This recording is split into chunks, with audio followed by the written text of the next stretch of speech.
गुरु महाराज की श्री सद्गुरु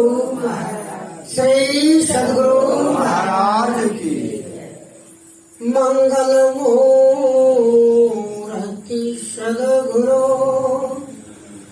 निर्मल सर्वाधार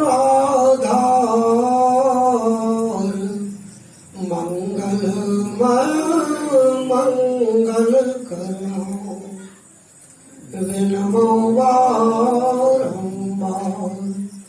मेरा मुझमें कुछ नहीं जो कुछ है गुरु तो तेरा तुझको सौंपते क्या लागत है गुरु। साक्षात पार ब्रह्म परमेश्वर सदगुरु के चरणों में कोटि कोटि नमन। मानव जीवन का सबसे महत्वपूर्ण कर्म करने हेतु पधारे हुए सत्संग प्रेमी महान भाव माता एवं बहनों सबों को शत शत नमन। श्री सदगुरु महाराज की जय। आज आप लोग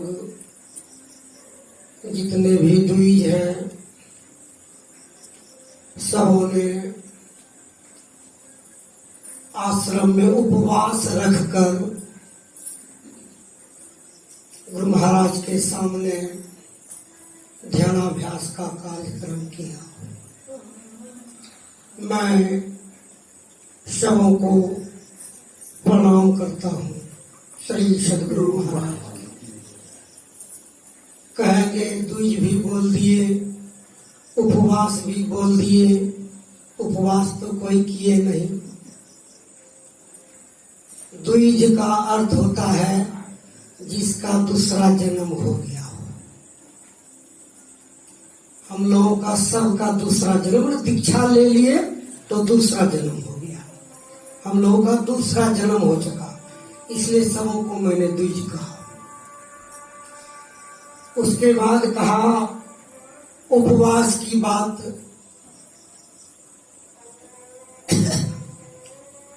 उपवास रह करके 5 टाइम ध्यानाभ्यास का कार्य किया। तो उपवास का क्या अर्थ होता है?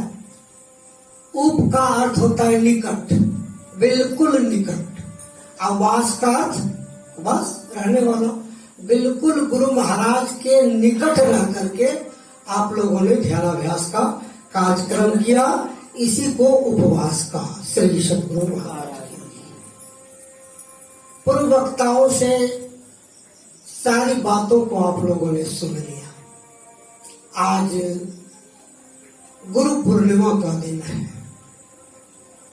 वेद व्यास की जयंती पूरे देश विदेशों में मनाई जा रही है। इसको लोग आषाढ़ पूर्णिमा भी कहते हैं। और भी सुने वशिष्ठ जी महाराज, उसके पुत्र शक्ति ऋषि, शक्ति ऋषि के पुत्र पराशर मुनि, अब पराशर ऋषि के पुत्र वेदव्यास जी महाराज। देखिए साधारण साक्षात सत्यनारायण के अवतार है वेदव्यास जी, जिन्होंने सारी इतने ग्रंथों का रचना किया। 18 पुराण में सबसे अंतिम है उनका पुराण भागवत महापुराण, जिसमें 18,000 श्लोक।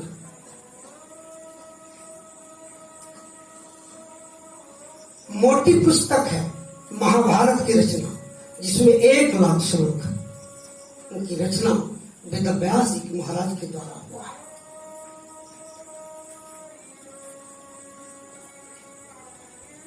बाबा कबीर ने कहने की कृपा की है, 3 लोक 9 खंड में गुरु ते बड़ा न कोई।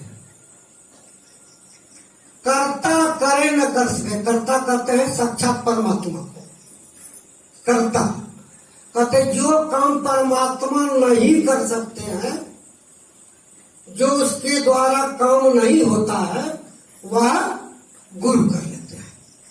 तीन लोक लोखंड में गुरुते बड़ा न कोई, करता करे न कर सके, अब गुरु करे सो कोई। इतनी शक्ति है गुरु।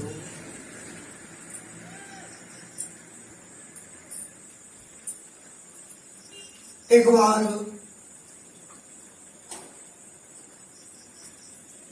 प्रोफेट जा रहे थे, एक माई बहुत उदास बैठी हुई थी। पूछती, माई इतना उदास क्यों बैठी है?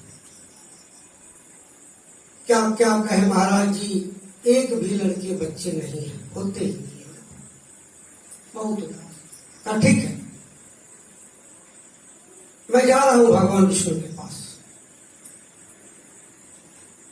वो फट गए भगवान विष्णु के पास। कहा कि मृत्यु भवन में महाराज जी एक माता ऐसी है, बहुत उदास रहती है, मुझे देखा जाए उनके लड़के बच्चे हैं कि नहीं। भगवान विष्णु ने काली कृपा की, 10 जन्म तक नहीं है, 10 जन्म तक नहीं है। चले आए, बता दिए माई नहीं होने वाला है। एक दिन उधर से नाचते कूदते आ रहे थे फकीर। जितनी रोटियां दोगे उतने बच्चे, जितनी रोटियां दोगे उतने बच्चे। माई के पास 4 रोटियां थी, तुरंत निकाल के दे दिया। खुश हो गए, कहा माता 4 बच्चे आपको होंगे।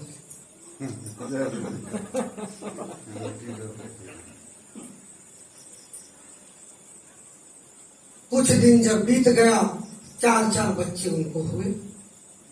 फिर एक दिन वो प्रोफेट जा रहा है, कहा माई बच्चा सब किसका खेल रहा है? कहा मेरा बच्चा है। कहा आपका बच्चा है? कहा? इसको बड़ी जोर का धक्का लगा कि और भगवान भी झूठ बोलने लगे। बोल दिए 10 जन्म तक बच्चा नहीं है, और फिर 4 बच्चे, ये कौन सी बात हो गई? फिर गए भगवान, आपने तो कहा था कि उस माई को एक भी बच्चे नहीं, 10 जन्म तक, आज 4 बच्चे हैं उसको।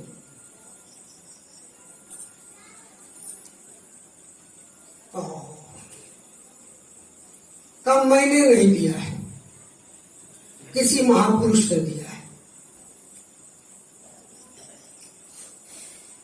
कहा है कौन महापुरुष? कहा वो साधु है। जाओ, उसको एक कटोरी दे दिया और एक छुरी दे दिया। कहा किसी महापुरुष से अपने सीने का खून मांग के तुम ले आओ। गया, खोजते खोजते, कौन देगा अपना सीने का खून? भेटा गए वही फकीर। कहा कि भगवान को कुछ खून की आवश्यकता है और सीने का। कहा है भगवान को खून की आवश्यकता है, लो लो लो छुरी लो। छुरी लिया, तुरंत घास दिया। कहा ले लो खून। लेके गया, कल लेके आया महाराज, उत्तर दिया गया। कहा अरे अभी भी उत्तर आपको नहीं मिला। साधु तो तुम भी था ना, तुम अपना काहे में खून ले आया? जिसने खून दिया उसी ने वो बच्चा दिया। मुझ में कोई ताकत नहीं देने का। प्रभु प्रेम के बाले पढ़कर प्रभु के नियम को बदलते देखा, अपना मान टले टल जाए, पर भक्त के मान को टलते देखा। एक भक्त दीक्षा लेकर के आए थे। कुछ दिन जब हो गए, गुरु महाराज ने अपने सेवक को भेजा, आज बहुत दिन हो गया, वो दीक्षा लेकर के गया, एक पैसा देके नहीं गया। दीक्षा में तो गुरु दक्षिणा होना चाहिए। जब उसे मांग के लाओ गुरु दक्षिणा। सेवक कितना महाराज कितना मांगे? कहा 500 रुपया। और उस समय 500 रुपया बहुत। जब गया उसके घर पर, कहा कि गुरु महाराज से दीक्षा लिए आप, भेजा है 500 रुपया। मन में सोचता है पूरा घर भी बेच दे तो 500 रुपया तो होने वाला नहीं है।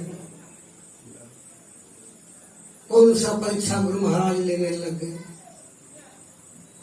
तब तक माइक से अनाउंसमेंट हो रहा है, जो मस्कनिया पहलवान से लड़ेगा, जीत गया तो 5000, हार गया तो 500।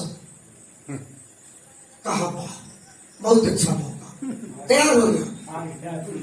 शरीर में जरा सा भी दम नहीं, जरा सा भी दम नहीं। बेटा कह रहा है पिताजी मस्कनिया को आप जानते हैं क्या? कह रहे हम जानते भानते कुछ नहीं है। कहा उसको देख करके अच्छा अच्छा पहलवान भाग जाता है, आपके शरीर में मांस नहीं है, एक बार उठा के फेंक देगा चूर चूर। कहा जो है हमको लड़ना। दिमाग में था गुरु महाराज का दक्षिणा देना है, 500 रुपया देना, हार भी गए तो 500 रुपया। चले गया खाने पर लड़ने के लिए। मस्कनिया जब इसको देखता है, कहा कि कौन है इसका ये करने वाला, ये भी पता नहीं चलता कि किसको किससे लड़ा रहा है। शरीर में मांस नहीं, एक बार फेंकेंगे तो कहाँ चला जाएगा है? उसको कह रहा है कि बाबू तुम लड़ने आए हो कि मरने आए हो? कहा बिल्कुल मैं मरने आया, मैं मरने आया। विचित्र इनको लगे मस्कनिया की किससे हम लड़ रहे हैं। आप लड़ लिए, पूरा भीड़, काफी भीड़, एक एकदम लंबा चौड़ा पहलवान, आज जिसके शरीर में मांस नहीं, वो लड़ रहा है।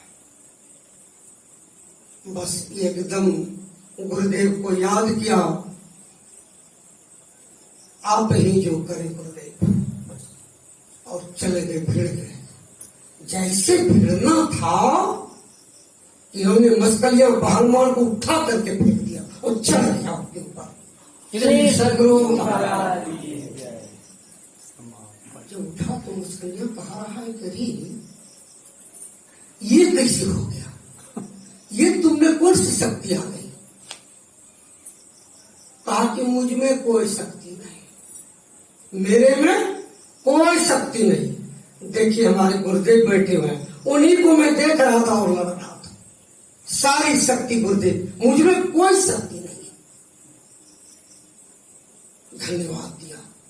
गुरु में इतनी शक्ति, अभी उत्तरकांड में सुन रहे थे, वहां से चला है, सब युद्ध करके लौटा है।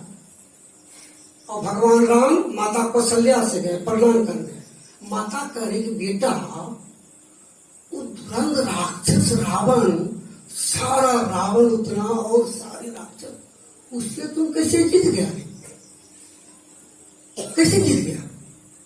नहीं तो सुना है रावण के बारे में, सारे देवी देवता देख करके डरने लगते। तुम बेटा कैसे जीत गया उसे? कहा माँ मैं कुछ नहीं जीता, मैं कुछ नहीं जानता। तब कहा वो हमारे गुरु महाराज वशिष्ठ जी महाराज जो बैठे हैं, बस वसी की जीत है, उन्हीं की कृपा से यह जीत हुई है।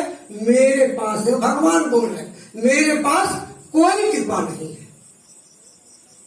संत की इतनी बात, भगवान स्वयं राम है, सर्वशक्तिमान है, और वो कह रहे हैं प्रथम भक्ति संतन कर संगा, संतों का संग पहली बार।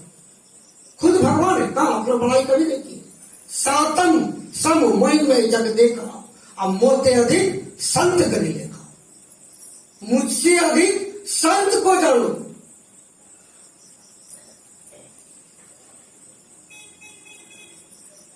एक गुरुदेव के पास एक चेला रहा करता था। समय हो गया, जगह से कुछ दिन जब बीता तो गुरुदेव ने कहा चेले को कि तुम चले जाओ मेरे पास।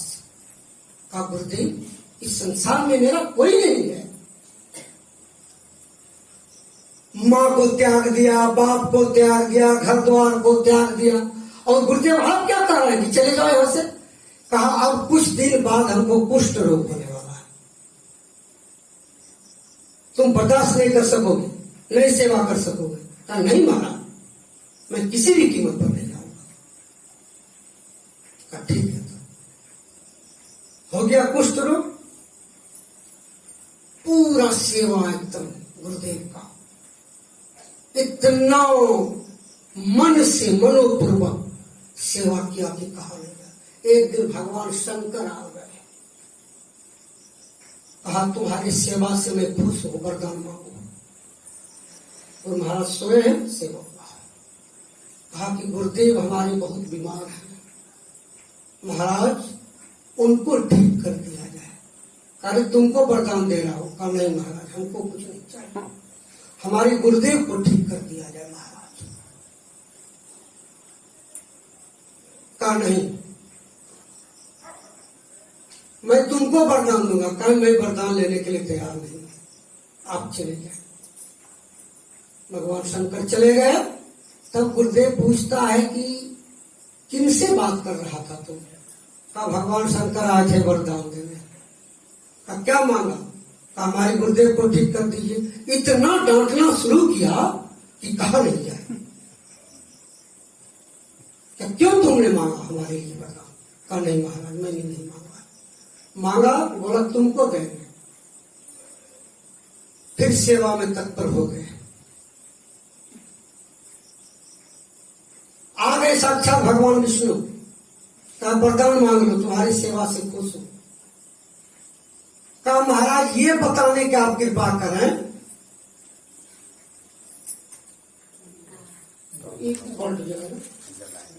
ये बताने की कृपा करें कि आप यहाँ आए क्यों? आप यहाँ आए क्यों, ये बताने की कृपा करें। कहा मैं बहुत खुश हूं तुम्हारा सेवा देख करके, बहुत खुश हूं। आप आए क्यों यहां? कहा कि मैं आता हूं, प्रत्येक दिन आता हूं। गुरु में सारे देवी देवता, यहां तक कि ब्रह्मा विष्णु महेश सबका निवास है, सबका निवास है। मैं प्रत्येक दिन गुरुदेव को देखने आता हूं।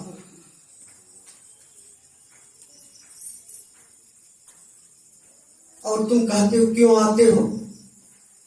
सारे देवी देवता रोज आते हैं तुम्हारे यहाँ, तुमको पता नहीं चलता है, सब यहां आते हैं।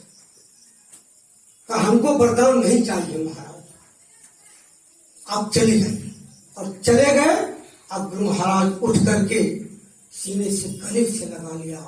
आज तुम परीक्षा में सफल हो गया, परीक्षा में तुम सफल हो गया। श्री सद्गुरु महाराज की जय।